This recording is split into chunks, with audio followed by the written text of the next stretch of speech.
المصير والقدر والأحلام، كل الحاجات دي الناس بتسعى وراها بلا توقف، وطول ما الناس عاوزة الحرية التلات حاجات دول هيفضلوا أهم شيء بالنسبة للناس. أنا محمد صاحب قناة بيت الأوتاكو، وده ملخص الموسم الثالث من وان بيس. لو ما شفتش الأجزاء اللي فاتت من وان بيس فراح شوفها الأول. في الموسم اللي فات من وان بيس شفنا طاقم قبعة القش بتاعنا كان مكمل في الرحلة بتاعته للخط العظيم، وفعلا نزل على أول جزيرة قابلته هناك، ولكن الأمور ما مشيتش زي ما هما كانوا عاوزين، وده لأن الجزيرة دي كانت عبارة عن فخ كبير قوي، والجزيرة دي كلها صائدي كنوز وجوائز، وكان الهدف بتاعهم هو قتل لوفي واللي معاه. وبنكتشف ان الناس دول يبقوا جزء من جماعة خاصة بقرصان شغال تبع الحكومة اسمه كروكودايل، وده يبقى واحد من اقوى القراصنة. المهم ان في مجموعة من اقوى رجالته حاولوا انهم يخلصوا على طاقم قبعة القش ولكنهم فشلوا. ولكن على الجزيرة دي بيتعرف الطاقم على بنت اسمها فيفي، ودي تبقى اميرة مملكة الاباستا، وكانت عاوزة ترجع لهناك بسرعة، وده علشان تنقذ المملكة وخصوصا من ايد كروكودايل والرجالة بتاعته. فبيعرض عليها لوفي المساعدة وفعلا بياخدها في طريقه، وبعد كده بيكملوا في طريقهم لحد جزيرة اسمها الحديقة الصغيرة، والجزيرة دي بيكون عليها ديناصورات ووحوش كتير، وهي تعتبر الزمن واقف فيها من ايام الديناصورات. المهم الطاقم بيشقوا طريقه في الجزيرة لحد لما البوصلة بتاعتهم تشحن وتوجههم للجزيرة اللي بعدها، ولكن ما كانوش هما الوحيدين على الجزيرة، وده لان كان في اتنين عمالقة قاعدين فيها من 100 سنة، والاتنين بيحاربوا بعض لحد لما واحد فيهم يكسب التاني. وكمان كان في مجموعة من رجالة كروكودايل على الجزيرة، وكانوا بيتبعوا طاقم قبعة القش عشان يخلصوا عليهم وعلشان ياخدوا فيفي. وبعد معارك طويلة قدر طاقم قبعة القش يخلص على رجالة كروكودايل، وكمان العداوة بين العملاقين دوري وبروغي انتهت، وقدر الطاقم ان ياخد بوصلة دائمة من رجالة كروكودايل كانت بتشير لمملكة الاباستا، ودي هتوفر عليهم وقت كبير قوي. وبمساعدة بروغي ودوري قدروا انهم يكملوا في طريقهم نحو مملكة الاباستا علشان ينقذوا الاميرة. فيا ترى ايه اللي هيحصل بعد كده، وهل فعلا هيقدروا ينقذوا مملكة الاباستا ولا لا؟ تعالوا بينا نكمل باقي الحكاية. وفي الوقت ده دوري وبروغي بسبب الضربات القوية الأسلحة بتاعتهم بتتدمر، وبنبتدي نعرف شوية معلومات عنهم، وبنعرف انهم هما الاتنين كانوا من اشهر القراصنة زمان. وبروغي كان معروف باسم الغول الاحمر، ودوري كان معروف باسم الغول الازرق، وده يفسر سبب الجائزة الكبيرة قوي اللي كانت على راسهم. وبنرجع من تاني لطاقم قبعة القش اللي كانوا في طريقهم لمملكة الاباستا، لكن من الواضح ان نامي حاسة بالتعب بسبب كل اللي حصل ده، فبتطلب من فيفي انها تاخد بالها من البوصلة وتقول لهم الاتجاهات لحد لما هي تبقى احسن. ولكن نامي بيكون واضح عليها التعب الشديد، وفي الوقت ده فيفي بتقعد تفتكر شويه ذكريات من حياتها زمان لما كانت لسه في المملكه، ومن الواضح انها هربت زمان لصالح المملكه. المهم ان في نفس الوقت ده بنشوف السيد اتنين واللي بيكون موجود في سفينته مع بقيه رجالته وقريبين جدا من مملكه الاباستا. نرجع من تاني لنامي اللي بتكون تعبانه بشده، وابتدت اثار التعب تبان عليها، وبنكتشف اللي عندها ده حمى، وبتكون درجه حرارتها وصلت ل 40. وفيفي بتقول ان السبب في ده هو الظروف الجويه الغريبه بتاعه الخط العظيم اللي بتخلي الجو يتغير كل شويه، ففي ناس مش بتستحمل ده، وفي حاله عدم توفير العنايه الطبيه ليهم بيموتوا بسرعه. ولكن للاسف الشديد مفيش حد من كل طاقم السفينه عنده خبره في الطب علشان يعالجوا نامي، وبيكون لسه قدامهم على الاقل اسبوع في البحر على ما يوصلوا الاباستا، وبيكونوا مش عارفين يعملوا معاها ايه. لكن في وسط كل ده هي بتقول لهم في جريده انا حطاها في الترابيزه بتاعتي هاتوها بسرعه، وبتجيبها فيفي وبتقعد تقرا فيها، وبنكتشف كارثه كبرى حصلت في المملكه، وده لان في 300 الف جندي من جنود المملكه خانوا النظام وبقى تبع قوات المقاومه، والمعركه بين 600 الف من جنود المملكه و400 الف من جنود المقاومه، والمملكه على صفيح ساخن. ونامي بتقوم من على السرير وبتقول انا كويسه ومفيش حاجه انا حاسه بيها، وانا هوصلكم المملكه في اسرع وقت. لكن طبعا هي بتكون بتكذب وبتبقى حالتها صعبه، بس بتعمل كل ده علشان تهون على فيفي. وفعلا فيفي في الوقت ده بتكون في حاله صعبه وخايفه على شعبها من بطش كروكودايل اللي ممكن يمسك الحكم في حاله نجاح الثوره. وبتبتدي نامي تدي اوامر للطاقم علشان يوجهوا السفينه في طريق مختلف عن اللي هم كانوا ماشيين فيه، وده لانها بتبقى حاسه بحاجه غريبه بتحصل. المهم بقى ان في الوقت ده بتطلع ليهم فيفي وبتقول لهم احنا لازم نروح على المملكه في اسرع وقت، لان لو فات الاوان هتحصل حرب اهليه بين الجيش الملكي والثوار. ولكن الطاقم بيقول لها انه فعلا ماشي باسرع شكل ممكن ومش هينفع يسرعوا عن كده. وفي الوقت ده نامي بتنهار بشكل كامل، ولكن ساعتها بيحصل ما هو غير متوقع، بيشوفوا قدامهم اعصار ضخم وكانوا داخلين عليه. لولا اوامر نامي كان زمان دلوقتي السفينه واللي عليها في خبر كان. وفيفي ما كانتش مصدقه ان نامي عرفت تتنبأ بوجود الاعصار ده قبل ما تشوفه، وهي كمان بالحاله دي، وده لان ما فيش اي حد من البحارين اللي كانوا في الخط العظيم قدروا انهم يتنبأوا بالاعاصير قبل كده. وبعد ما بيعدوا الاعصار ده على خير الجو بيتحول تاني وبتبقى الدنيا تلج، ولكن بيكون الطاقم كله بيحاول ان يعتني بنامي علشان حالتها ما تبقاش اسوأ. ولكن في الطريق زورو كان بيراقب المحيط، وفجأة بيلاقي شخص واقف على المياه حرفيا، وبيكون في الاول زورو مش مصدق اللي شايفه وبيقول لي يوسف ولوفي وبيكونوا مش مصدقين، لحد لما فجأة بيظهر من تحت الراجل ده ما هو غير متوقع. فجأة بتظهر سفينة ضخمة جدا، ومن كتر ما هي كانت ضخمة فبتزيح سفينة ميري الذهبية وبترفع مستوى الموج بشكل رهيب، وبتكون سفينة قراصنة، والقراصنة دول بيسيطروا على ميري الذهبية وبيحوطوا كل افراد الطاقم. وساعتها بينزل قائد السفينة بيقول لهم انا عايز اروح مملكة درام، هل انتم معاكم بوصلة توصلني لهناك؟ ولكن لوفي واللي معاه بيقولوا له انهم ما يعرفوش حاجة عن المكان ده ومعهمش بوصلة ليه. فساعتها بيتعصب، لكن الشخص ده بيكون غريب جدا لانه عنده فكين من الحديد، وحرفيا بياكل الاخضر واليابس من غير مبالغة، لدرجة ان بياكل حتة من السفينة. فبيتعصب لوفي وبيضرب جزء من رجالته، فبتبتدي معركة بين رجالته وافراد الطاقم. لكن الشخص ده بيكمل في اكل السفينة، وبنكتشف ان اسمه لوا بول، وسبب ان بياكل كل حاجة حرفيا حتى لو كانت معدن او خشب هي القدرة الخاصة بتاعت فكة الشيطان بتاعته، واللي بتخلي فكه قوي جدا وقادر على اكل اي حاجة حرفيا من غير مبالغة. وساعتها لوفي بيتعصب بشدة وبيروح يهاجم لوا بول، ولكن لوا بول بيقدر يمسك لوفي بفكه، ولكن لوفي مش بيهتم وبيمدد ايده بشدة وبيقدر انه يطير لوا بول من المكان حرفيا، وبيترمي لوا بول بره السفينة وبيكون هيقع في المحيط. وساعتها رجالة لوا بول كلهم بيركبوا السفينة بتاعتهم وبيطلعوا يجروا على امل انهم يلحقوه، وده لانه طبعا هو من مستخدمي فكة الشيطان، يعني لو وقع في المية مش هيعرف يعوم وهتبقى دي نهايته. ولكنهم بيتوعدوا طاقم قبعة القش بالانتقام، وفيفي بتبقى مستغربة لانها حاسة انها شافت لوا بول ده في حتة قبل كده. وبعد كده بنرجع فلاش باك لكام يوم ورا قبل الاحداث دي، وبنشوف سفينة من سفن البحرية بيكون عليها سموكر ومعاه تشيغي، وبيكون قدروا انهم يتنصتوا على جزء من المكالمة اللي حصلت بين سانجي وكروكودايل. وساعتها عرفوا ان في علاقة بين العصابة دي وطاقم قبعة القش والاميرة فيفي. صحيح هم ما يعرفوش فين الطاقم ولا يعرفوا اي حاجة حرفيا، ولكن بيكون معاهم مفتاح يحل اللغز ده كله. فيا ترى ايه المفتاح ده؟ بنعرف انهم في الحقيقة قدروا انهم يقبضوا على السيد 11 من عصابة كروكودايل، وكانوا ناويين يعرفوا منه كل حاجة. وساعتها بيقرر سموكر انهم يتجهوا ناحية مملكة الاباستا لانهم هم اكيد رايحين عليها بما ان معاهم الاميرة فيفي. المهم بنرجع من تاني للطاقم اللي بيكون بيعتني بنامي التعبانة اللي بتكون حالتها زي ما هي، ويوسف بيكون عمال يصلح في السفينة، وسانجي بيكون بيراقب الاجواء. ولكن فجأة التلج اللي هم كانوا فيه اختفى من غير سابق انذار، وابتدت الاجواء تتحسن، وبيكون سانجي قلقان من الموضوع ده. ولكن بتيجي فيفي وبتطمنه وبتبتدي تشرح له اللي بيحصل، وبتقول له الجزر اللي موجودة هنا في الخط العظيم كلها بتنقسم ل4 انواع، وهي جزر الصيف والشتاء والربيع والخريف. كل جزيرة منهم بيكون عليها جو مختلف عن التاني حسب طبيعتها. فمثلا سبب انهم كانوا في جو تلج هو انهم قريبين من جزيرة من جزر الشتاء، وبسبب الجزر دي فبيكون على الاقل في 16 حالة للجو في الخط العظيم، يعني في حالة انها تبقى برد قارس بس، وده لو جنب جزيرة من جزر الشتاء، او ممكن يكون في مزيج بين حالتين جو تبقى مثلا خليط بين الشتاء والربيع او الصيف والخريف، وهكذا. كل ده حسب قرب الجزر من بعضها. ولكن برضه حتى مع وجود 16 حالة للطقس معروفة فدول مش كل الحالات المعروفة، وفي حالات كتير قوي مجهولة محدش يعرف عنها حاجة وصعب التنبؤ بيها. المهم بقى انهم وسط ما هم بيتكلموا بيلاقوا قدامهم جزيرة ثلجية زي ما في توقعت، وبتبقى عبارة عن كتل ضخمة من التلج. ولوفي بيتحمس قوي اول لما بيشوفها، ولكن الطاقم بيقول له احنا ما عندناش وقت، احنا عاوزين نشوف دكتور لنامي يعالجها، وهنمشي بسرعة من الجزيرة دي علشان نروح للمملكة. المهم انهم بيكملوا في طريقهم وبيكونوا خلاص هيقفوا على الجزيرة دي، ولكن ساعتها بيحصل ما هو غير متوقع، وكل اهالي الجزيرة دي بيحاوطوا السفينة من كل اتجاه وبيقولوا ليهم امشي دلوقتي يا قراصنة والا هنقتلكم. ولكن الطاقم بيفهموهم انهم مش عاوزين مشاكل وجايين علشان عاوزين دكتور يعالج حد معاهم. ولكن اهل الجزيرة بيكونوا فاكرين ان دي خدعة زي خدعة القراصنة، وبيبتدوا يهددوا الطاقم وبيقولوا ليهم انتم لو مش مشيتوا دلوقتي هتكون دي نهايتكم، وبيطلقوا طلقة قدام رجل سانجي علشان ما يقربوش اكتر. فساعتها سانجي بيتعصب وبيكون لسه يتحرك، ففيفي بتتحرك عليه بسرعة علشان توقفه. لكن ساعتها بيحصل ما هو غير متوقع، في حد بيطلق النار على فيفي وبتقع فيفي على الارض، وبيتعصب لوفي بشدة وبيكون لسه يهاجم، ولكنها بتمسك فيه وبتقوله في الحقيقة انا ما حصليش حاجة، كان مجرد جرح سطحي. وبتترجى ما يحاربش لانهم مش عاوزين حرب ولكن عاوزين يعالجوا نامي. وساعتها بيوقف لوفي اللي كان بيعمله وبيترجى سكان الجزيرة مع فيفي، وفي النهاية القائد بتاعهم بيوافق على ان يرشد الطاقم لمكان القرية على امل انهم يلاقوا دكتور هناك. ووسط ما هم ماشيين بيعرفوا ان الجزيرة دي الى الان ملهاش اسم، وبيكونوا مستغربين قوي من الموضوع ده. والقائد بيقول لهم ان الدكتور الوحيد اللي موجود في القرية يبقى مشعوذ،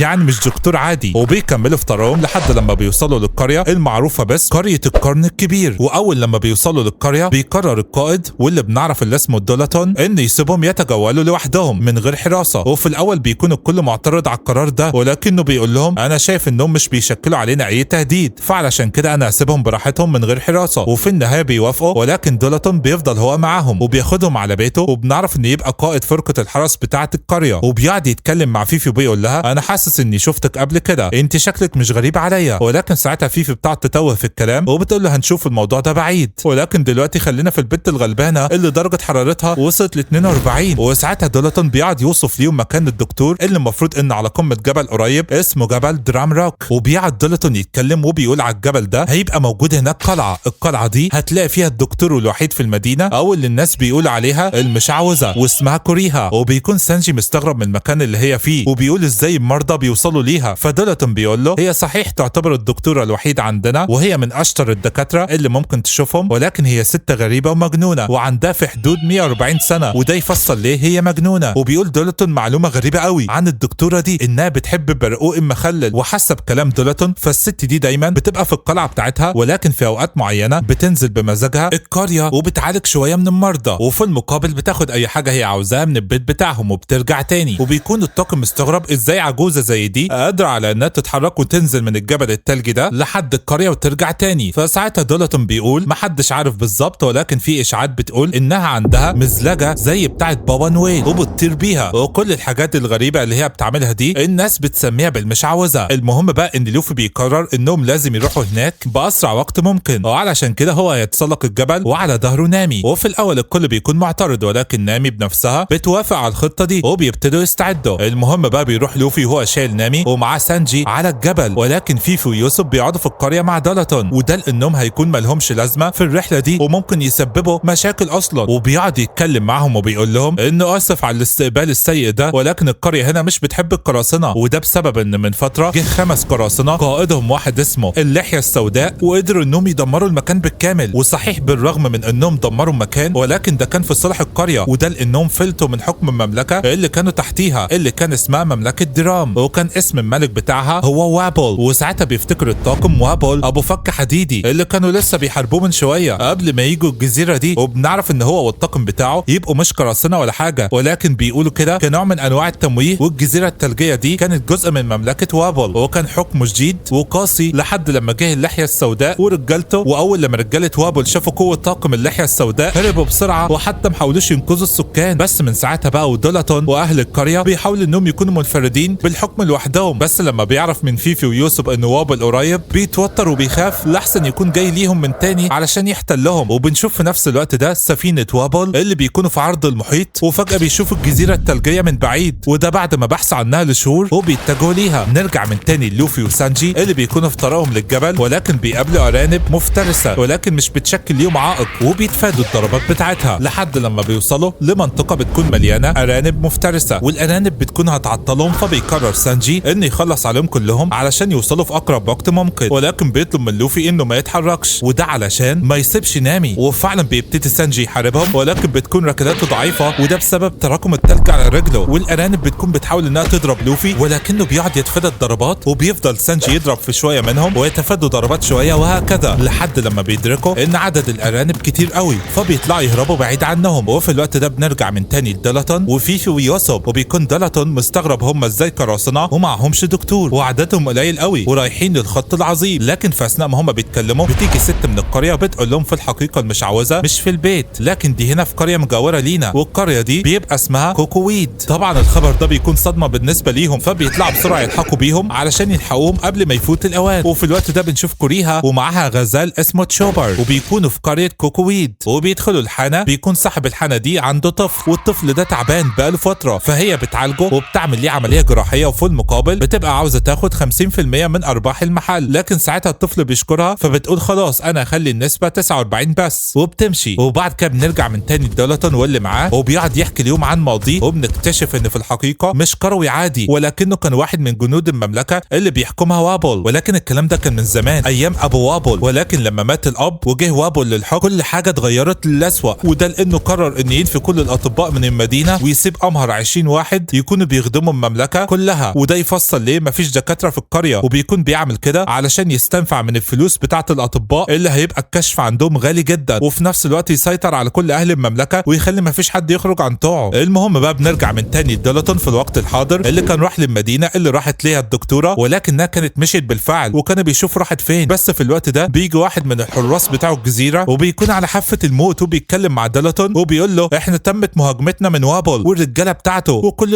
الحراس ماتوا الا انا. وطبعا اول لما الكل بيسمع كده بيكون خايف ومرعوب، ولكن دولتون بيتعصب بشده وبيطلع يجري ناحيه المكان اللي فيه وابل وبيركب حصانه، ولكن فجاه بعد ما بيبعد عن كل البشر بيتحول لكائن غريب. هو يا ترى مين دولتون ده بالظبط وايه قدراته الحقيقيه؟ المهم لان المصايب مش بتيجي غير مجتمعه، ففي نفس الوقت لوفي وسانجي ونامي كانوا لسه بيحاولوا يهربوا من الارانب، وفعلا بيكونوا بعد عنها، ولكن الارانب دي بتكون ذكيه جدا وبتعمل انهيار الثلجي علشان يهاجموا بيه لوفي وسانجي. وساعتها بيبتدي هما الاثنين في الهروب وبيحاولوا انهم يهربوا من الانهيار الثلجي، ولكن الانهيار بيكون ضخم وسريع جدا، وفي الاخر بيلحق بيهم. وبتبتدي بقى اخبار عوده وابل للجزيره كلها اللي بيكون فيها اكتر من قريه، وكلهم كانوا تحت حكم وابل الشرير. وساعتها الكل بيستعد للقتال بكل حاجه، وبيعرفوا ان دولتون رايح على قريه القرن الكبير، فبيستعدوا علشان يحصلوه ويساعدوه في حرب ضد وابل. وبنشوف بعد كده وابل اللي بيكون وصل بالفعل للقريه، وبيكون عمال ياكل في مباني من مبانيها، وبيقول اي حاجه هنا هي خاصه بيا وانا اتحكم فيها زي ما انا عاوز. وساعتها اتباعه بيقولوا ليه ان افراد من طاقم قبعه القش رايحين على القلعه بتاعته اللي فوق الجبل، وبيكشفوا ليه كمان ان الدكتوره كوريها بقت عايشه في القلعه دي، فبيتعصب وبيؤمر رجالته انهم يبتدوا في التحرك ناحيه القلعه علشان يخلصوا على طاقم قبعه القش ويقتلوا الدكتوره. لكن ساعتها بيجي دولتون وبيدخل دخول رايق مسبب للحرايق، وبيروح ضرب وابل ضربه قويه قوي بتتسبب ليه في جرح. لكن الغريب ان دولتون بيكون راجع لشكله البشري. المهم بقى ان وابل بيكون ماشي بالاطباء بتوعه واللي بيعالجوه في ساعتها، وساعتها بيكون رجاله وابل بيستعدوا لقتل دولتون، ولكن دولتون بيقول لهم انا ممكن امشي معاكم ونروح كلنا بره البلاد، بس سيب اهل البلد دي في حالها. بس طبعا وابل بيرفض وبيأمر رجالته بالاستعداد لقتل دولتون. لكن ساعتها دولتون بيتعصب بشده وبيقول انا كان نفسي ارجعك لعقلك، ودي اقل حاجه اقدر اعملها لابوك الملك السابق، ولكن مفيش فايده. وبيتحول دولتون من تاني وبيكون نصف انسان ونصف ثور، وبنكتشف ان سبب القوه دي هي فاكهه الشيطان اللي بتديله قوه الثور. وقوات وابل بتطلق النار على دولتون ولكن من غير اي فايده، وده لانه بيكون سريع جدا وبيتفادى كل الطلقات وبيخلص عليهم في لمح البصر. ولكن بيفضل اتنين وهم اقوى اتنين من رجاله وابل، وكانوا في نفس الرتبه بتاعه دولتون وكانوا زمايل زمان، وبيستعدوا للقتال ضد دولتون. ولكن في الوقت ده بيجي اهل القريه لمساعده دولتون، فبيستغل واحد منهم الفرصه وبيطلق اسهم على الناس دول لانه عارف ان نقطه ضعف دولتون هي الناس اللي بيحبها. وفعلا بيروح دولتون يقف قدام الاسهم وبيسيب نفسه علشان يفدي السكان، بس برغم الاصابه مش بيقف وبيقرر انه يكمل قتال، لكنه مش بيقدر وبيعلى الارض. وفي نفس الوقت ده بيكون الانهيار الثلجي كبر بشكل مبالغ فيه وكل سكان الجزيره تقريبا بيحسوا بيه. نرجع من تاني لوفي وسانجي اللي بيكون جوه الانهيار الثلجي، ولكن بيطلعوا فوق شجره وبيحاولوا انهم ينجوا، ولكن ده مش بيكون سهل، وده لان الارانب لسه بتجري وراهم وهم بيحاولوا يتفادوا ضربات الارانب. لكن في الوقت ده بيكون هيخبطوا في حجر ضخم، بس سانجي بينقذ الموقف في اخر ثانيه. ولكن في المقابل الانهيار الثلجي بياخد سانجي بعيد، بس على الاقل بيقدر ينقذ نامي ولوفي. والانهيار بيوصل لحد القريه والكل بيطلع يجري بما فيهم وابل، ولكن بيكون متاخرين جدا والانهيار سريع وبيقدر انه يغطي القريه كلها حرفيا، ومفيش شخص في الجزيره كلها الا وغالبا عانى بسبب الانهيار ده. واخيرا الانهيار بيقف، بس بعد ايه؟ المهم ان وابل بيكون لسه كويس هو ورجالته الاقوياء، وبيطلعوا بسرعه ناحيه الجبل والقلعه علشان يقتلوا طاقم قبعه القش لانهم بيكونوا فاكرين انهم السبب في اللي حصل. وفي نفس الوقت ده بيكون لوفي بيدور على سانجي علشان ينقذه هو كمان من الموت، وفعلا بيلاقيه وبيكون شايل سانجي ونامي وبيتجه ناحيه الجبل على امل ان يلاقي الدكتوره هناك. ولكن في الوقت ده بيقابل وابل ورجالته وبيكون لوفي متعصب بشده، ولكن في الحقيقه لوفي مش بيكون فاكر وابل اصلا، لكنه بيكون متعصب لانه اعترض طريقه. لكن لوفي مش بيهتم وبيلف حوالين وابل وبيطلع يجري علشان ينقذ صحابه، ولكن رجال وابل بيحاولوا يقتلوا لوفي وهو بيكون مش عارف يحارب لانه خايف لو حارب يخلي حاله نامي وسانجي اسوأ، فبيبتدي يهرب بسرعه منهم. ولكن وابل ورجالته بيكونوا خبراء في الحرب في المنطقه الثلجيه على عكس لوفي، فبيقرروا انهم يخدعوه ويحاولوا انهم يقتلوه، وفعلا كانوا هيضربوه ضربه قويه. ولكن فجاه بيطلع من العدم الارانب العملاقه وبتدافع عن لوفي. الله، طب ايه السبب؟ في الحقيقه بقى السبب ان لوفي وسط ما هو ماشي وقبل ما يقابل وابل كان لقى ارنب منهم محتاج مساعده فساعدهم بالرغم من كل اللي هم عملوه فيه، يعني هم بيردوا له الجميل وبيشكرهم لوفي. بيطلع يجري وساعتها الارانب كلها بتيجي وبتقف قدام وابل ورجالته علشان يحموا لوفي، وفعلا لوفي بيكمل في طريقه. ولكن الوضع بيكون صعب وفي عاصفه ثلجيه شديده بتكون شغاله لحد لما اخيرا بيوصل لوفي عند سفح الجبل، وبالرغم من انه شايل الاثنين وانه مش لابس لبس يحميه من البرد القارس ولكنه مش بيهتم وبيبتدي يتسلق رغم كل الظروف الصعبه، وبيعافر لوفي رغم كل ده وبيرفض الاستسلام وبيكمل في طريقه علشان ينقذ صحابه. فعلا ونعم الصديق انت يا لوفي. نرجع من تاني لفيفي ويوسب اللي بيكونوا برضه الانهيار الثلجي وصل لهم ولكن نجوا منه باقل الخسائر، وبيلاقوا كمان زورو اللي كان بيتمرن لوحده، ولكن الانهيار التلجي وصل له هو كمان، وبيكملوا في طريقهم لقرية القرن الكبير. ولكن ساعتها بيشوفوا الكارثة اللي حصلت، وان كل المباني متغطية بالتلج، وشافوا جنود وابل كمان، وبيكون جنود وابل واقفين فوق كومة من التلج، وتحت الكومة دي بيكون دولاتون، وبيكون كل اهل القرية عاوزين ينقذوه، ولكن جنود وابل واقفين قدامهم. فلما بيجي زورو وبيشوفوا جنود ولبسهم بيفتكرهم لانهم كانوا لابسين نفس اللبس ده على السفينة، وبيروح ضرب واحد منهم وبياخد لبسه لانه كان بردان بشدة. وبتبتدي معركة بين زورو ورجالة وابل، وبيقدر زورو ان يسرق 3 من سيوفهم وبيستخدمهم وبيعمل بيهم مهارة موجة الصقر. وطبعا مش محتاج اقول لكم اللي حصل في رجالة وابل. وبعد ما بيخلص زورو على كل رجال وابل بيجي اهل القرية وبيقعدوا يبحثوا عن دولاتون تحت الجليد. نرجع من تاني لوفي اللي بيكون مكمل في طريقه، لكن فجأة في يد من ايده بتتصاب وبيفلت سانجي منه وبيقع، ولكن بيمد لوفي رقبته وبينقذ سانجي في اخر ثانية، وبيكمل في طريقه لحد لما خلاص لوفي بيوصل لاقصى حاجة هو قدر يتحملها، وبيكون جسمه كله في حالة صعبة، وبتبتدي ايده تنزف بشدة، وبيكون مش قادر يمسك في الجبل، وبيفضل يعلى لتحت لحد لما بيتمالك نفسه من تاني وبيقف، وبيكمل في طريقه بالرغم من الجو البارد وبالرغم من الحمولة الثقيلة والجروح اللي في كل جزء في جسمه، لحد لما اخيرا بيوصل لاعلى الجبل وبيقف قدام القلعة، وبيكون لسه هيكمل ولكن بيغمى عليه من التعب، ولكن بيكونوا واقفين على جزء هش من الجبل ومليان تلج، فبيكون التلج هيقع بيهم. ولكن فجأة بيجي مخلوق غريب وبيمسك لوفي وبينقذ سانجي ونامي وبياخدهم على القلعة، وبتبتدي كوريها تعالج في نامي، وفعلا نامي بعد وقت قليل بتتحسن وبتبتدي تفوق، وساعتها بتشوف المخلوق الغريب اللي انقذهم واللي بيبقى غزالة من غزلان كوريها، ولكن الغريب ان الغزالة دي قادرة على الكلام والحركة زي البشر. وفي الحقيقة نامي بتبقى مستغربة قوي من الغزالة دي، واللي بتبقى عارفة تتكلم، ولكن تصرفاتها تصرفات عيل صغير حرفيا، وبيبقى خايف ومرعوب من نامي. وبنكتشف ان الغزالة دي تبقى هي تشوبر اللي شفناه من شوية، بس اللي حوله كده ده كان غزالة عادية. وفي الوقت ده بتدخل عليهم كوريها وبتبتدي تطمن على نامي، وبتبتدي كوريها تعرف بنفسها لنامي، وبتبتدي كوريها تتكلم مع نامي وتقول لها اللي حصل. وبنعرف ان السبب في المرض المفاجئ بتاع نامي هم انهم لما كانوا على الجزيرة بتاعت الديناصورات في حشرة لدغت نامي، والحشرة دي بتصيب الشخص اللي لدغته بمرض بيخليه يعاني لمدة 5 ايام، وفي اليوم الخامس بيموت الشخص بعد معاناة كبيرة لو ما تمش علاجه. وكانت نامي في اليوم الثالث، فكويس انهم لحقوها. وبتبقى كوريها مستغربة ازاي اصلا نامي حصل لها كده بالرغم من ان الحشرة دي انقرضت من اكتر من 100 سنة، ولكن اللي يفسر ده انهم كانوا على جزيرة حرفيا الوقت واقف فيها وفي مخلوقات من ازمنة قديمة. المهم ان نامي بتكون محتاجة وقت علشان ترتاح وتفوق من اللي هي فيه، لانها لو ما ارتاحتش هتموت. لكن نامي بتكون عاوزة تقوم وتتحرك بسرعة وتودي فيفي للمملكة، ولكن كوريها بتطلع سكينة وبتوقفها عند حدها وبتقول لها انا ما فيش حد من العيانين بتوعي بيمشي قبل ما علاجهم يكتمل. وبنشوف تشوبر اللي بيكون بياخد باله من سانجي ولوفي، وبيكون مستغرب قوي من ان لوفي اللي طلع جبل طوله اكتر من 5000 متر، وكل ده علشان ينقذ اصحابه. المهم بقى ان لوفي وسانجي في الوقت ده بيصحوا وبيطلع يجروا ورا تشوبر علشان بيكون عاوزين ياكلوه لانهم فاكرينه غزالة عادية. بس في الوقت ده بتكشف كوريها الحقيقة ورا تحول تشوبر المفاجئ، وبنعرف ان سبب تحوله هو ان اكل فاكهة شيطان بتحول اللي اكلها البشري. يعني هو لو كان في بشري عادي اكل الفاكهة دي ما كانتش هتعمل له حاجة، ولكن علشان اللي اكلها غزالة فدت له شوية من صفات البشر، زي ان بقى قادر يتكلم زيهم ويتحرك زيهم وهكذا. وكوريها علمته كل اللي هي تعرفه عن الطب.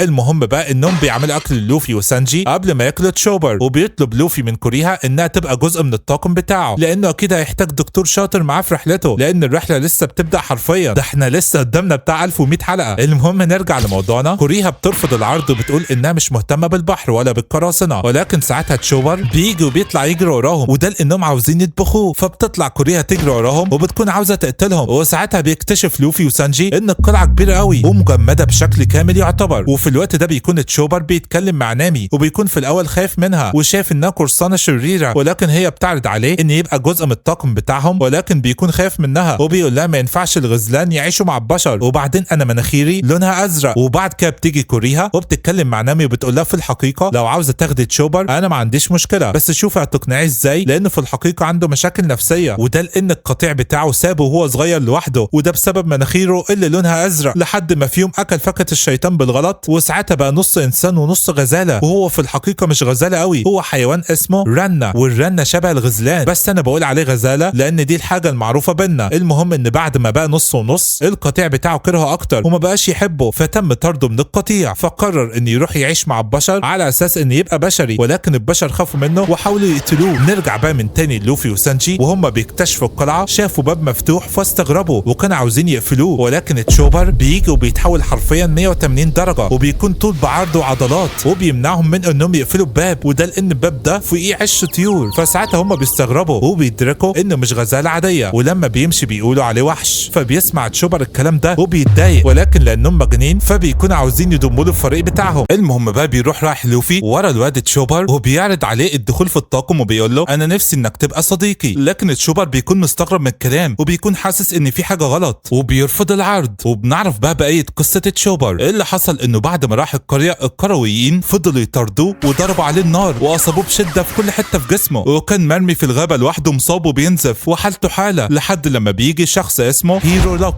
وهو دكتور وقرصان في نفس الوقت، وبيكون الكل بيخاف منه ولكنه كان بيعالج الناس ببلاش، وكان هو الحل الوحيد قدامهم بعد ما بقى مفيش دكاتره في المملكه كلها. المهم ان في يوم كان بيتجول في الغابه وشاف تشوبر مرمي على الارض وغرقان في دمه وكان على حافه الموت، فبيقرر هيرو لوك انه ينقذ تشوبر. ولكن ساعتها تشوبر بيتعصب بشده لانه كان فاكره واحد زي بقيه البشر الاشرار وبيضربه وبيوقعه على الارض. لكن هيرو لوك مش بيستسلم وبيقرر انه يساعد تشوبر، وفعلا بياخده على بيته وبيقدر انه يساعده وبيعالجه. وبيبتدي يقعد تشوبر مع هيرو لوك وبيتكلم معاه، وبيكون في الاول خايف منه وشايف انه شرير زي بقيه البشر، بس مع الوقت بيدرك انه طيب ومش شرير زي الناس اللي حاولوا يقتلوه. وهيرو لوك هو اللي بيسمي تشوبر بالاسم ده وبيبتدي يعلمه اساسيات الطب. وبالرغم من كون هيرو لوك الناس مش بتحبه ولكنه كان شغال على علاج بيعالج معظم الامراض وعاوز ينقذ بيه كل الناس اللي في المملكه. المهم بقى بنرجع تاني للوقت الحاضر وبيكون لوفي لسه بيحاول يقنع تشوبر بالانضمام ليهم، وساعتها تشوبر بيفتكر هيرو لوك وده لانه كان بيكلمه عن القراصنه وبيقول له انت مكانك في البحر زي القراصنه وانت لازم تستكشف العالم ده لان الجزيره اللي احنا فيها دي تعتبر جزء صغير من عالم كبير. وبتعدي الايام وبيفضل تشوبر مع هيرو لوك لمده سنه كامله، وبعدها بتكون كل الجروح بتاعه تشوبر اتعالجت. وساعتها هيرو لوك بيطرد تشوبر من بيته وبيقول له انت لازم تروح تعتمد على نفسك. ولكن تشوبر طبعا بيكون مش عاوز يمشي وبيقعد يبكي لدرجه انه بيجرح نفسه من تاني علشان يخلي الدكتور يعتني بيه، ولكن طبعا من غير اي فايده. وبيطلع هيرو لوك وبيفضل يطلق نيران جنب تشوبر علشان يمشي، لحد لما في يوم من الايام بيتعب هيرو لوك بشده وبيطلب مساعده من كوريها وبتقول له انت قدامك ايام معدوده وتموت. فبيقول لها حلو، في الايام دي اقدر اخلص فيها البحث بتاعي. وبيكون البحث بتاعه عن اشجار الكرز اللي كان عاوز يخليها تنزرع في الجو التلجي اللي هم عايشين فيه، وده لانه شايف انه يكون في علاج لامراض كتير وساعتها السكان مش هتحتاج الدكاتره. ولكن كوريها بتبقى شايفه ان ده كلام فاضي، لكن هيرو لوك مش بيهتم وبالرغم من مرضه بيخرج علشان يكمل مهمته في اخر ايامه. المهم بقى ان مع الوقت ادرك ان ما عندوش وقت كبير علشان اشجار الكرز، ولكنه لسه قادر على انه يعمل مشروب سحري ينقذ الناس. ولكن المشروب ده مهما جرب غالبا كان بيفشل، وده لان ناقص له نوع من انواع الفطر النادر اللي لو حطه ساعتها ممكن يشفي اي مرض ومن غيره التركيبه هتفشل. فالمهم بقى ان تشوبر بيكون بيراقب هيرو لوك من بعيد وعرف الموضوع وقعد يبحث عن الفطر ده في الكتب لحد لما عرف المكان اللي ممكن ينبت فيه، وابتدى في رحله شاقه في الجزيره كلها علشان يروح على مكان الفطر. وفي الرحله دي تعاون مع الارانب المفترسه وعدى بالتضاريس الصعبه، وكمان عدى على القطيع القديم بتاعه وقامت معركه ملحميه بينه وبين رئيس القطيع وبقى مصاب فيها. ولكن كل ده ما وقفوش لحد لما اخيرا وصل للمكان اللي فيه الفطر وكان شايفه، ولكن كان في مشكله واحده، ازاي هيوصل لمكان الفطر؟ المهم انه بعد عناء بيجيب الفطر وبيرجع على هيرو لوك وبيكون مصاب وحالته حاله، ولكن هيرو لوك بيكون مبسوط بشده وفعلا بيستخدم الفطر واخيرا الدواء بتاعه بينجح. لكن في الوقت ده بيكون وابل خلاص سيطر على الجزيره بالكامل ونفى كل الاطباء ما عدا ال20 اللي تحت سيطرته، لكن عرف ان في 2 دكاتره لسه الى الان احرار، فكان عاوز يقبض عليهم بطريقه ما لكنه مش عارف مكانهم. فقرر ان يطلق اشاعه بتقول ان الاطباء ال20 في الوقت الحالي كلهم تعبانين وعندهم مرض خطير ومحتاجين مساعد طبيب شاطر. وفعلا الاشاعات دي بتوصل لهيرو لوك وكوريها، وساعتها بعد ما الدواء الجديد بتاع هيرو لوك بينجح فبيروح يتكلم مع كوريها وبيقول لها انا وقتي في الحياه دي معدود، عايزك تكملي حلمي في زراعه شجر الكرز وعايزك تعتني بتشوبر وتخليه دكتور قد الدنيا وتعامليه بطريقه حلوه. هو كان مسالب وطيب، لكن من الواضح ان كوريها قلبها حجر وبترفض، لكن هيرو لوك من جواه بيكون واثق انها تعمل وصيته لما يموت. وساعتها كوريها بتشك ان في حاجه غلط بتحصل وبتروح رايحه على بيت هيرو لوك، ولكن مش بيكون هناك وتشوبر بس اللي بيبقى هناك، وبتبقى مستغربه هو هيرو لوك راح فين. فبيقول لها تشوبر انه اتشفى بعد ما اخذ الفطر السحري اللي بيعالج كل الامراض، لكن ساعتها بتكتشف كوريها الحقيقه المره لتشوبر. في الحقيقه الفطر ده سام وكان جنبيه في الكتاب علامه جمجمه، ولكن لان علامه الجمجمه دي شبه شعار هيرو لوك فافتكرت تشوبر ان دي حاجه حلوه، وبمجرد ما الشخص ياكله قدام نص ساعه بس ويموت. وده يفسر ليه هيرو لوك راح قال لها الوصيه بتاعته وبتقعد تبكي عليه وهي مصدومه من انه خلاص قدامه دقايق ويموت. وفي اللحظه دي بيكون هيرو لوك عند القلعه بتاعت وابل وعاوز يقتحمها ويروح يعالج الدكاتره، وفعلا بيوصل للمكان اللي فيه الدكاتره، ولكنهم مش بيكونوا لوحدهم هناك، بيكون معاهم جنود ودولاتون ووابل، وبتكون دي خدعه منه علشان يقتل هيرو لوك. ولكن ساعتها هيرو لوك مش بيهتم وبيقول انا مش فارقه معايا موت ولا عيش، بس كان لازم انقذ بلدي. وبيتاثر دولاتون بشده من كلام هيرو لوك، وساعتها هيرو لوك بيقول قبل ما يموت هيجي دلوقتي مخلوق غريب يحاول ينقذني، انت لازم تنقذه. وبعدها هيرو لوك بيفجر نفسه فيهم، وساعتها بيجي تشوبر واللي بيكون متعصب بشده وبيكون هيقتلهم، لكن دولاتون بيوقفه وبيقول له انت اضعف من قوه جيش وابل، اهرب وهننتقم كلنا بعدين. وفعلا ده اللي بيحصل وبيهرب تشوبر، لكن وابل بيتعصب من دولاتون وبيقرر ان يسجنه ويعذبه. ومن هنا ابتدت رحله دولاتون للاطاحه بحكم وابل الشرير. وبنرجع من تاني للوقت الحاضر، وفي الوقت ده بيكون وصل وابل خلاص للقلعه مع رجالته، وتشوبر بيعرف الخبر وبيروح يبلغ الكل بسرعه. وفي الوقت ده بتخرج كوريها مع تشوبر علشان يواجهوا وابل، ولكن وابل بيكون متعصب بشده بسبب انهم شالوا العلم بتاعه من على القلعه وانهم بقى هم سكان القلعه. لكن في اللحظه دي بيجي لوفي وبيدي الوابل في وشه لكمه قويه قوي لدرجه انها بتطيره من مكانه، وبيكون هيعمل فوق الجبل لولا ان جنوده جم ومسكوه. وبيكون لوفي متعصب بشده من وابل وبيقول له انت فاكر انك كل شويه تيجي تقرفني وانا اسكت لك ولا ايه؟ انت المره اللي فاتت كنت فاكرني بهرب عشان ضعيف، لكن لا، انا كنت بهرب علشان احمي اللي معايا، لكن دلوقتي انا مش هكبح قوتي ضدك ايها الحقير. وساعتها وابل بيقوم من تاني وبيستعد لقتل لوفي والطاقم كله، وبيقول انا لو قتلتهم دلوقتي هيكونوا عبره لكل الناس، وساعتها محدش هيستجري ان يقف قدامي تاني. ولكن ساعتها تشوبر بيظهر بكامل قوته وبيقول انا مش هسمح ليك انك تنتصر هنا وانك تشيل العلم اللي فوق القلعه، العلم ده بتاع هيرو لوك اللي مات والمكان ده يعتبر قبره، انت عمرك ما هتقرب منه تاني ايها الحقير. وبيبتدي القتال، وبيكون في واحد من اتباع وابل بيرمي على الدكتوره كرات من الشعر، ولكن سانجي بيصدها برجله، ولكن الغريب ان الكرات دي بتلزق في رجله ومهما عمل بتبقى مش راضيه تتحرك، وبيفضل الشخص ده يقطع من شعره قطع ويكبر حجمها ويطلقها على سانجي، والكور اللي بتيجي في سانجي بتلزق فيه ومهما عمل بتفضل لازقه فيه ومش بتتحرك. وبيجي تشوبر وبيحاول ان يخلع الشعر ده من سانجي ولكن من غير فايده. وفي الوقت ده بيكون الراجل التاني بتاع وابل عاوز يطلق سهم ناري على سانجي ويولع فيه، وفعلا بيقدر يطلقه، ولكن تشوبر بيستغل الفرصه وبيكون هيضربه، بس وابل بيخدع تشوبر وبيروح بلعه. وفي الوقت ده لوفي بيكون ساب ارض المعركه وطلع يجري يجيب لبس يدفيه لان الحمار نسى يلبس لبس تقيل. المهم بقى ان رجع في الوقت المناسب وانقض على وابل وقدر ان يضربه ويخرج تشوبر من فمه، والضربه كانت قويه قوي وطير بيها وابل. وساعتها وابل بيتعصب بشده وبيقول لهم انا اوريكم دلوقتي قوه فاكهه المضغ الحقيقيه بتاعتي، وبيستخدم مهاره مصنع المضغ واللي بتخليه يستخدم الحاجات اللي هو اكلها وتبقى جزء من جسمه. فمثلا هو النهارده اكل جزء من بيت ومدفع فاستخدمهم وحول نفسه حرفيا لبيت فيه مدفع. ومش كده وبس، ده كمان وابل بياكل الجنديين الاقوى بتوعه وبيمضغهم، لكن فجاه بيطلعهم من جوه جسمه وبيكونوا اندمجوا سوا في جسم واحد، وبيقولوا احنا نبقى الجندي الاقوى في المملكه كلها واسمنا اتشيس ماريمو. وساعتها وابل بيقول كل اللي مش بينفذ اوامر الملك هيموت، وبيطلق طلقه من المدفع بتاعه على العلم بتاع هيرو لوك، ولكن بالرغم من كده بيفضل العلم زي ما هو. ولكن طبعا تشوبر بيتعصب بشده وبيقرر ان يهاجم على وابل، وفعلا بيتفادى تشيس ماريمو وبيروح ماسك في وابل بكل قوته وبيكون لسه يضربه، ولكن بيفتكر كلام هيرو لوك وهو بيقول ما تاذيش بشري. ووابل بيستغل الفرصه وبيطلق عليه طلقه من مدفعه بيطيره حرفيا من مكانه، وبيتصاب تشوبر بشده. وساعتها لوفي بيكون موجود فوق جنب العلم وبيعتني بيه وبيقول له انا خليك تندم على كسرك للعلم، لكن وابل مش بيهتم وبيطلق على لوفي وعلى العلم طلقه تانية، لكن لوفي بيطلع من الضربه ولا كأن حاجه حصلت له، وبيقول انا مهما حصل هدافع عن العلم ده بكل ما املك، وبيستعد للقتال مره تانية. ولكن ساعتها وابل كان هيطلق عليه طلقه تانية، فبيتعصب سانجي وبيكون لسه يروح يضربه، ولكنه في النص بيقف وبيكون مش قادر يتحرك، وده لان عموده الفقري لسه ما اتعفاش بشكل كامل، فبيروح تشوبر علشان يضرب وابل، ولكن ساعتها اتشيس ماريمو بيصد الضربه عن وابل، وساعتها تشوبر بيصغر حجمه وبيكون بيشوف طريقه يقتل بيها وابل. ولكن في الوقت ده لوفي بيستغل الفرصه وبيطير نفسه وبيضرب وابل وتشيس ماريمو، وساعتها لوفي بيطلب من تشوبر انه يخلص على تشيس ماريمو وهو هيشوف وابل ده يخلص عليه ازاي، وبيحاول سانجي انه يقوم علشان يحارب، ولكن الدكتوره بتمنعه وبتقول له انت لو قمت دلوقتي مش هتعرف تتحرك تاني لبقيه حياتك. وساعتها بيستعد تشوبر ولوفي للقتال، وبيقف تشوبر قدام تشيس ماريمو وبيطلع كره غريبه كده، والكره دي بيكون اسمها كره رامبل، وبيقول تشوبر انا اول ما اخد الكره دي هيكون معايا تاثيرها لمده 3 دقائق، وفي خلال 3 دقائق انا اخلص عليك يا تشيس ماريمو. والمفروض ان الكره دي بتعزز من قدرات تشوبر البدنيه، وفعلا بيكسرها باسنانه وبيستعد للقتال. ولكن ساعتها تشيس ماريمو مش بيهتم وبيبتدي يطلق اسهم ناريه على تشوبر، لكن تشوبر بيحول لهيئه غزاله وبيطلع يجري وبيتفادى الضربات بكل سهولة، ولكن ساعتها اول لما بيقرب تشوبر منهم بيتحول من تاني لهيئة الانسان الضخم صاحب العضلات. لكن تشيس ماريمو بيضحك وبيقول انا عارف تحولاتك الثلاثة، انا هقدر اخلص عليك بكل سهولة، وبيستعدوا لضرب تشوبر، لكنه بيفاجئهم بهيئة رابعة وهي هيئة القفز، وفجأة بينط في السماء نطة عالية جدا مفيش حد يقدر يعملها، وبيكون تشوبر هيقع قريب منهم، فهم بيستغلوا فرصة وبيكونوا عاوزين يضربوه، ولكن بيعزز دفاعه وبيعمل نفسه كأنه كرة فرو وبياخد الضربة ولكنه مش بيتأثر بيها، وبنكتشف ان دي هيئة من هيئات تشوبر. وساعتها تشوبر بيكشف سر الكرة اللي هو واخدها، وفي الحقيقة هي بتعزز قوته وقوة فكة الشيطان بتاعته، يعني فكة الشيطان دي بتديله 3 اشكال بس، وهم البشري والشكل بتاع تشوبر الصغير الكيوت وشكل الغزالة، ولكن الكرة دي لما بياخدها بيكون ليه 4 اشكال زيادة، شفنا منهم 2 وهو الشكل اللي بيخليه ينط فوق، والشكل الثاني اللي بيحميه من الضربات القوية. المهم بقى ان تشوبر بيفضل يجري ناحية تشيس ماريمو، وساعتها اول لما بيقرب منه بيروح مستخدم هيئة الذراع القوي، وبيبتدي يضرب تشيس ماريمو وبيكسر المطارق اللي معاه اللي كان بيسدد بيها الضربات، وبتكون ضرباته قوية جدا، وبيقول الضربات دي ممكن تكسر الحديد. ولكن ساعتها تشيس ماريمو بيطلع مجموعة من الفؤوس وبيستعد للقتال مرة تانية، وبيستخدموا الفؤوس ال4 وبيسددوا بيها ضربة من بعيد على تشوبر كانت قوية لدرجة انها اصابته، وبيفضل تشيس ماريمو يحاول ان يقتل تشوبر ولكنه بيتفادى كل ضرباته، وساعتها بيستخدم الهيئة الجديدة بتاعته وهي هيئة العقل، واللي بتخليه ذكي جدا، وبيحلل تحركات تشيس ماريمو لحد لما بيعرف نقطة ضعفه وبيصوب عليها. المهم بقى ان بيعرف يباغتهم وبيسدد ليهم ضربة قاضية بيدمرهم بيها، وبيكون كده خلص عليهم في 3 دقايق بس. لكن بيستغل وابل الفرصة دي في اثناء ما الكل مشغول مع تشيس ماريمو وبيتسلل، وبنروح بعد كده على قرية القرن الكبير واللي بيكونوا بيبحثوا على جسم دولتون، وفعلا بيلاقوه، ولكن ساعتها بيكون قلبه واقف بشكل كامل، ولكن بيحصل ما هو غير متوقع، وده لان الدكاترة ال20 بتاع وابل بيجوا بيقربوا انهم ينقذوا دولتون، وبيقولوا هو قلبه واقف بشكل مؤقت، وده لان جسمه متجمد واحنا هننقذه، وبينقلوه لمكان امن، وفعلا بيصحى ولكنه بيكون في حالة صحية صعبة، ولكنه بيقرر انه لازم يطلع الجبل علشان يوقف وابل عند حده، بالرغم من ان الكل كان بيحذره. وساعتها يوسف بيحاول يشيله ويتسلق بيه الجبل علشان يوصلوا لهناك وهو بكامل قوته، ولكن طبعا يوسف ضعيف وبيفشل في ده، فبيقرر زورو ان يشيل دولتون، وبيتجه زورو وفيفي ويوسف ودولتون للقلعة، ولكن ساعتها اهل القرية بيقولوا ليهم على طرق اسرع من انهم يتسلقوا الجبل بس بيكون اخطر. المهم بنرجع من تاني لوفي واللي معاه، واللي بيكتشفوا اختفاء وابل اللي بيكون دخل جوه القصر، وبيكون متعصب بشدة لانهم غيروا القصر من جوه، وبيكون عاوز ياكلهم كلهم. وفي الوقت ده نامي بتخرج من الاوضه بتاعتها لانها مش بتبقى عاوزه تقعد ال3 ايام زي ما الدكتوره قالت، ولكن وابل بيشوفها وبيطلع يجري وراها عشان ياكلها، وهي بتطلع تجري منه وبتهرب من حته ضيقه، وهو بيكون تخين فبياكل نفسه وبيشكل جسمه من تاني وبيبقى ارفع، وبيقعد يجري وراها لحد لما بيمسكها وبيكون هياكلها، ولكن لوفي كالعاده بيتدخل وبيروح ضرب وابل وبيطيره من تاني. وساعتها وابل بيقول انا دلوقتي هفتح ترسانة الاسلحه بتاعتي واكل كل الاسلحه اللي فيها وهكون وحش لا يقهر، ولكن بنكتشف ان نامي سرقت المفتاح، فطبعا مش هيعرف وابل يدخل جوه، فبيطلع يجري علشان يستخدم اي سلاح ضد لوفي، وبيطلع لوفي يجري وراه، وساعتها بيطلع وابل يجري على سلاحه السري الاخير وهو مدفع الصحيف الملكي الضخم صاحب ال7 طلقات، وبيكون بيستعد وابل علشان يطلق على لوفي، ولكن المضحك ان السلاح ده ما اشتغلش، وده لان الطيور عششت جواه وبقى حته خرده، وساعتها وابل بيتعصب وبيكون هياكل الطيور، ولكن لوفي بيوقف عند حده، وساعتها وابل بيبقى عاوز ياكل لوفي وبيكبر في بقه وبيحاول ان ياكل لوفي، ولكن من غير فايده، لحد لما فجاه وابل بيطلع من بقه مدفع وبيطلق بيه على لوفي. وفي الوقت ده بنرجع من تاني لدولتون واللي معاه، واللي بيكونوا بيطلعوا للجبل، ولكن عن طريق الطريق المختصر اللي بيبقى عباره عن عربيه بتركب على حبل ضخم موصل بين الارض والجبل، ولكن الحبل ده كان بقاله فتره، فالناس كانوا خايفين يبقى مش قوي زي الاول، ولكن ما كانش قدامهم حل تاني علشان يطلعوا فوق الجبل. المهم بقى ان وهم بيطلعوا بيكون حاله دولتون سيئه جدا، وبيقعد يفتكر كل افعال الملك السيئه وازاي الملك كان بيهين دولتون زمان، فبيقرر ان يعمل زي ما هيرو لوك عمل، وكان جايب معاه كميه كبيره من المتفجرات وناوي يفجر وابل اول لما يشوفه. نرجع من تاني لوفي اللي بيمسك وابل وبيضربه وبيلزقه في السقف، ومش بيكتفي بكده، لا بيسدد ليه ضربه كمان وبيطيره من السقف كمان، وبيطير وابل بعيد من تاني. وفي الوقت ده بيوصل زورو ويوسف وكل اللي معاهم، وبيجي دولتون بيتكلم مع لوفي وبيكون مش مصدق ان خلص على وابل وطيره بعيد، وان خلص على اتباعه كمان، وساعتها بيشوف تشوبر وبيفتكره، وساعتها دولتون بيعتذر لتشوبر عن كل اللي حصل، ولكن بيجي اهل القريه وبيشوفوه وبيكونوا خايفين منه جدا، وبيقول عليه انه وحش وبيستعدوا لاطلاق النار عليه، وبيطلع يهرب، ولكن دولتون بيوقفهم، وبيطلع لوفي يجري وراه علشان يصالحه، وساعتها دولتون بيتعب اكتر، وبتقرر الدكتوره انها تعالجه هو كمان، بالرغم من ان اهل القريه بيكونوا خايفين منها بشده. المهم بقى انها بتاخد سانجي ونامي ودولتون وبتقعد تعالج فيهم، وساعتها بتسال دولتون عن مكان وجود مفتاح ترسانة الاسلحه، ولكنه بيقول لها انه ما يعرفش حاجه عن المفتاح ده. فساعتها نامي بتديها المفتاح اللي سرقته من جيب وابل في مقابل انها تعالجهم ببلاش، وفعلا الدكتوره بتوافق وبتطلب من بقيه اهل القريه انهم يساعدوها في رفع الادوات التقيله. المهم في الوقت ده بيكون لسه لوفي بيدور على تشوبر علشان يكون جزء من الطاقم بتاعه، لكن تشوبر بيكون مستخبي منه لحد لما بيزهق وبيطلع للوفي وبيقول له انا عاوز ابقى قرصان، ولكن انا وحش، انا عندي قرون وحوافر ومش بشري، ازاي هكون قرصان؟ وبيقعد تشوبر يبكي وبيقول له شكرا على العرض بتاعك ولكن انا هفضل هنا. بس لوفي بيقول له خلاص انت كده موافق، فانت كده معانا. وبيقعد تشوبر يبكي من الفرح لانه اخيرا بقى ليه صحاب بجد. المهم بقى ان بيطلع يجري على كوريها علشان يشكرها ويودعها قبل ما يسافر مع لوفي، لكن في الوقت ده بيكون كل رجال القريه بيطلعوا المدافع والاسلحه من الترسانه وبيكونوا مستغربين من الموضوع، ولكن الدكتوره بتقول لهم نفذوا اوامري ومع الوقت هتفهموا السر ورا اللي انا بعمله. وفي الوقت ده بيروح تشوبر لكوريها وبيقول لها على انه هيكون مع لوفي وبقيه الطاقم، ولكنها بتتعصب عليه بشده وبتقول له مين هيكون المساعد بتاعي ويساعدني لو انت هربت؟ وبعدين انت مش انسان، ازاي هتبقى قرصان؟ فساعتها بتقول له انت هتموت بسرعه. فبيقول لا انا مش مهتم. فبتقول له طالما كده بقى انت لازم تكسبني في معركه الاول علشان اسمح ليك بانك تروح معاهم. وبتروح حدف عليه فاس وبتقعد تحدف عليه اسلحه وبتجري وراه، ولكنه بيتحول لهيئه الغزاله وبياخد العربيه اللي كان بيسوقها وبيركب فيها كل افراد الطاقم وبيطلعوا يجروا ناحيه السفينه علشان يهربوا من الجزيره دي ويكملوا في طريقهم للمملكه. وساعتها بتبقى واقفه كوريها مش مصدقه اللي بيحصل وبتبقى بتبكي وبيحاول دولتون ان يهون عليها، ولكنها بتقول انا مش زعلانه اصلا. وفي الوقت ده بيكون الرجاله خلصوا نقل المدافع من الترسانه وبيحطوها في الحته اللي كوريها عايزاها، وساعتها بتحط فيها طلقات ناريه بتنور وبيكون جواها ماده، والطلقات دي اول لما بتطلع في السماء بتعمل هاله كبيره من الغبار الوردي اللي بيكون عباره عن المواد اللي كان شغال عليها هيرو لوك وشويه من ورق الشجر الكرز. واول لما تشوبر بيشوف الطلقات دي بيفرح بشده وبيقعد يبكي لانه افتكر صديقه العزيز هيرو لوك، وده سبب ان كوريها كانت طول الفتره دي قاعده في القلعه ومستنيه الوقت المناسب اللي تطلع فيه المدافع وتعمل الحركه دي. وبتكون ازهار الكرز في كل حته، وبيكون تشوبر متاثر قوي باللي بيحصل ده وعمال يفتكر ذكرياته مع هيرو لوك حتى بعد ما ركبوا السفينه وهو لسه متاثر. واخيرا بيفوق تشوبر من الحاله اللي هو فيها وبيقرر انه يودع الجزيره وهيرو لوك وكوريها، وبيقول انا دلوقتي هبتدي في مغامره جديده. وساعتها افراد الطاقم كله بيقعدوا يحتفلوا بيه وبانه بقى جزء من عائلتهم. المهم بقى اننا بنعرف ان جزء من قدرات تشوبر انه بيعرف يتكلم مع الحيوانات لانه في الاول والاخر غزاله، وبيقعد يتكلم مع كارو. وساعتها بيكون متضايق لانه نسى الادوات بتاعته على الجزيره، ولكن بنكتشف ان الادوات مع نامي لانها كانت على العربيه اللي هو كان سايقها، واللي كان حاططها هي كوريها لانها ما كانتش ممنعه انه يمشي ولا حاجه، ولكن كانت خايفه عليه وحزينه على فراقه. المهم ان تشوبر بيكون مش مصدق كميه العبث والضحك اللي بيحصل على السفينه، وبيكون مبسوط قوي مع الطاقم وبيكون فرحان ان بقى عنده صحاب. نرجع من تاني لكوريها ودولتون واللي بيكونوا بيتكلموا سوا، ودولتون بيقول انه كان عاوز يسيب البلد ويمشي كنوع من انواع تكفير الخطايا، وده بسبب اللي هو عمله في اثناء ما كان بيساعد وابل، ولكن بيقرر انه يفضل ويساعد الناس ويبقى حاكم عادل. وبيقول انا اتعلمت ده كله من فيفي. وبيفتكر دولتون حاجه من ذكرياته زمان اثناء ما كان حارس لوابل. في مره من المرات كان وابل في اجتماع بتاع جماعه اسمها حكومه العالم، وحكومه العالم دي تبقى حكومه بتحكم العالم مكونه من كل ملوك الدول الكبرى، وبيكون هم اللي بيصدروا القرارات وبيحموا بعض وهكذا. المهم في الاجتماع ده بيكون من ضمن الحضور برضه ملك مملكه الاباستا واللي يبقى ابو فيفي، وكان الاجتماع ده بيتكلم عن شرير خطير وهو دراجون، وبيكونوا عاوزين انهم يوقفوه عند حده لانه بيهدد دول وممالك كتير. ولكن ساعتها وابل مش بيهتم وبيقول الموضوع ملوش علاقه بيا، انا اهتم ليه؟ ولكن ملك الاباستا بيمسكه وبيديله كلمتين في جنابه، فبيتعصب وابل بشده. فاول ما بيخرج من قاعه الاجتماعات بيشوف فيفي وبيروح ضربها وبيقول بالغلط ما كانش قصدي، ولكن ساعتها فيفي بتقول له عادي ولا يهمك انا الغلطانه، وبتحاول انها تهدي الموقف، وده لان لو حصل مشكله كبيره ممكن تقوم حرب بين مملكته ومملكه الاباستا. ومن ساعتها دولتون كان مش مصدق ان دي طفله صغيره وبتتصرف بالحكمه دي، ولما شافها دلوقتي افتكر الموقف وعرف انها حاكمه عظيمه. وبنرجع للوقت الحاضر وبيجي ال20 دكتور وبيقولوا لدولتون انهم معاه ومستعدين للبدايه في خدمه البلد، فبيوافق دولتون وبيقول لهم انتم مكانكم محفوظ. لكن ساعتها بيحصل ما هو غير متوقع على الاطلاق، بيجي 2 من اهل القريه وبيكون معاهم منشور في اعلان عن الجائزه اللي على راس لوفي، وبيحكوا القصه الغريبه اللي ورا المنشور ده، وبيقولوا انهم في يوم جه واحد غريب اسمه ايس وكان بيدور على اللحيه السوداء وعاوز يقتله، فطبعا عارف ان الجزيره دي كان اللحيه السوداء فيها فجاي يبحث هنا. المهم ان ادالهم المنشور اللي فيه صوره لوفي وقال لهم لو جه قولوا له اني مستنيه في مملكه الاباستا كمان 10 ايام بالظبط. يا ترى مين ايس ده وعاوز ايه من لوفي؟ من الواضح كده ان الاحداث الجايه هتبقى دمار شامل. المهم نرجع من تاني للطاقم، وساعتها بيكون في طائر ضخم بيهاجم عليهم، لكن لوفي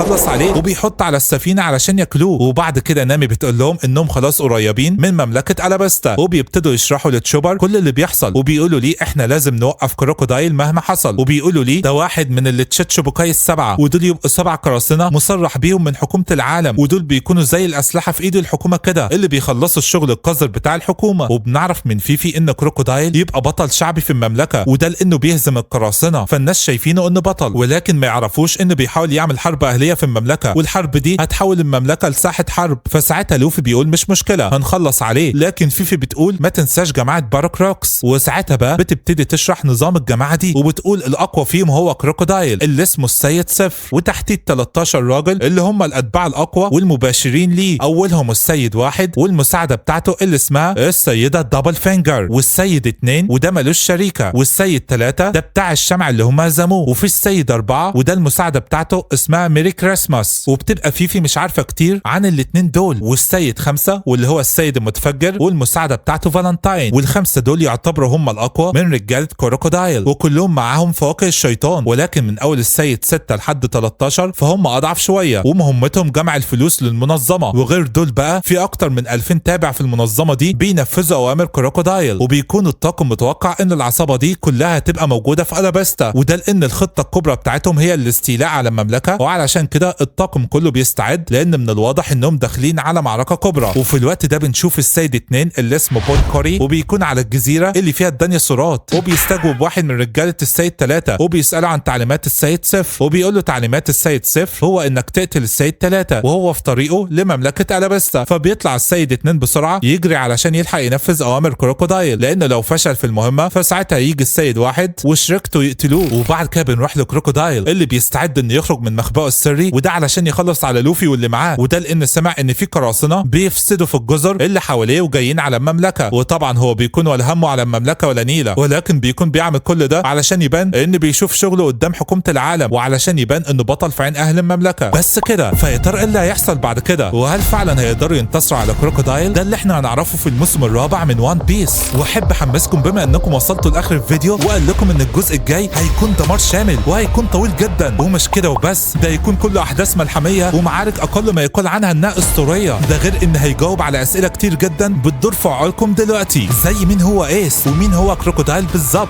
وايه مقدار قوته، والسيد 1 و2 و4 مين هم، وايه قوتهم الحقيقيه، وفواكه الشيطان اللي معاهم. وهنعرف برضو مين هو دراجون، وايه هو مصير دولاتون والدكتوره كوريها، وهل فعلا وابل صاحب الفك الحديد انتهى ولا هيبقى عاوز يرجع مره تانية. كل الاسئله دي واكتر هنعرف اجابتها في الموسم الرابع من وان بيس. وطبعا علشان ننزله في اسرع وقت ممكن محتاجين دعمكم من اللايك والاشتراك، وانك تنشر الفيديو ده مع كل اصدقائك، وده لانه بيفيدنا جدا وهيخلينا قادرين على الاستمرار في اننا نديكم المحتوى اللي انتوا بتحبوه. وبس كده، اشوفكم في فيديو جديد على خير ان شاء الله. سلام.